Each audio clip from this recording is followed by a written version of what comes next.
Ukraine तुम आगे बढ़ो, हम तुम्हारे साथ हैं। और यूक्रेन आगे बढ़ गया, पर जब सामने से उस पर संकट आ धमका और उसने पीछे मुड़कर देखा तो उसने अपने साथ किसी को भी खड़ा नहीं पाया।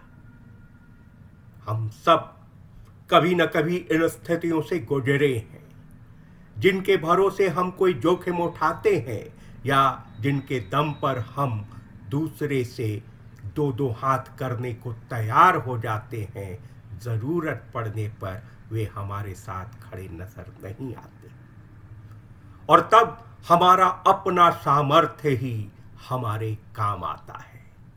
यूक्रेन के साथ भी आज यही हुआ है। आज जो रूस और यूक्रेन एक दूसरे से गुथे हुए हैं, वे दोनों ही 1991 तक सोवियत संघ के हिस्से थे। बल्कि 1922 में सोवियत संघ को बनाने में जितना हाथ सोवियत रूस का रहा था, उतना ही सोवियत यूक्रेन का भी। हालांकि सच यही है कि रूस और यूरोप की कश्मकश में यूक्रेन सदियों से तबाह होता रहा है। भौगोलिक तौर पर देखें तो यूक्रेन का एक बड़ा भूभाग यूरोप के बीच फंसा हुआ है, जहां उसकी सीमाएं पोलैंड, हंगरी, स्लोवाकिया, रोमानिया तथा मोल्डोवा से लगी हुई हैं। और उसकी दूसरी तरफ रूस और बेलारूस है। देखें तो यूक्रेन रूस के बाद सबसे बड़ा यूरोपीय देश है, पर यूरोप में होकर भी जहां रूस उससे बाहर है, वहीं यूक्रेन रूस और यूरोप के अन्य देशों के साथ समान दूरी या यूं कहें कि समान निकटता बनाए रखना चाहता है।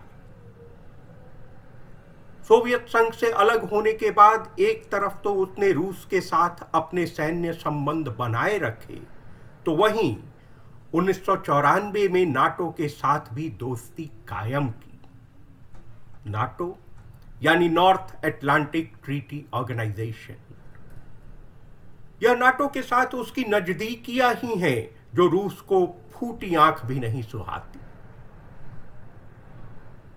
यूक्रेन की आम जनता यूरोपीय संघ तथा नाटो से निकट का संबंध चाहती है। 2013 में जब रूस के प्रभाव में आकर यूक्रेन के तत्कालीन राष्ट्रपति विक्टर यानुकोविच ने यूक्रेन तथा यूरोपीय संघ के बीच की संधि भंग कर दी, तो जनता सड़कों पर आ खड़ी हुई और उन्होंने यानुकोविच को अपदस्थ करके ही दम लिया। राष्ट्रपति को रूस में भागकर शरण लेनी पड़ी और रूस ने अपने भक्त के साथ किए गए इस बर्ताव का बदला यूक्रेन से चुकाते हुए क्रीमिया को उससे अलग कर दिया। हालांकि इससे यूक्रेन के मिजाज पर कोई फर्क नहीं पड़ा और वह अपने राष्ट्रपति व्लादिमीर ज़ेलेंस्की के नेतृत्व में यूरोपीय संघ तथा नाटो से निकटस्थ बनाए रखने में जुटा रहा। नाटो मूल रूप से सैन्य संगठन है जिसमें 28 यूरोपीय देश शामिल हैं। इनके अलावा अमेरिका तथा कनाडा भी इसके सदस्य देश हैं।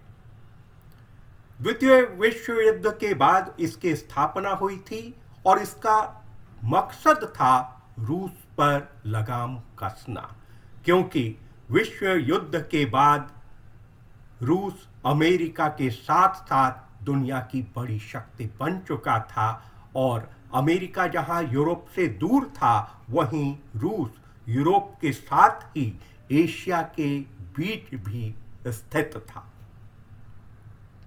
अतः उसकी ताकत को समेटने के लिए अमेरिका को शेष यूरोपीय देशों को अपने साथ मिलाना जरूरी था। शुरू में इस संगठन में जहां 12 देश ही शामिल थे, आज वहीं इसमें कुल 30 देश शामिल हैं।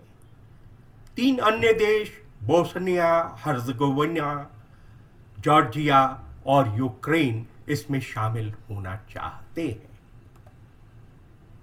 जाहिर है कि रूस को यूक्रेन का नाटो में शामिल होना बर्दाश्त नहीं है।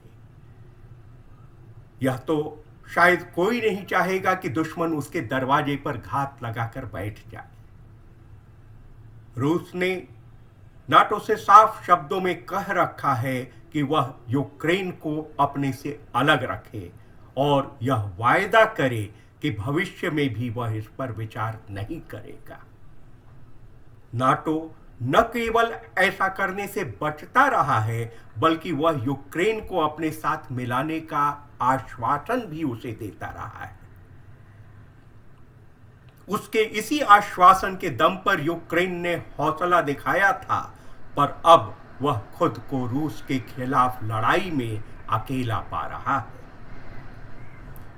अमेरिका से लेकर यूरोप के देश उसके पक्ष में बयान तो दे रहे हैं, पर उसकी मदद में सामने नहीं आ रहे। उन्होंने रूस के खिलाफ बंदिशें लगाने का ऐलान तो कर रखा है, पर इसका कोई असर रूस पर होता दिखाई नहीं देता।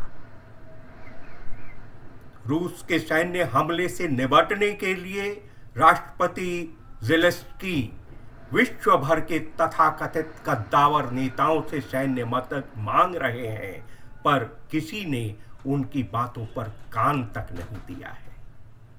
यहां तक कि नाटो भी फिलहाल यही देख रहा है कि ऊंट किस करवट बैठता है।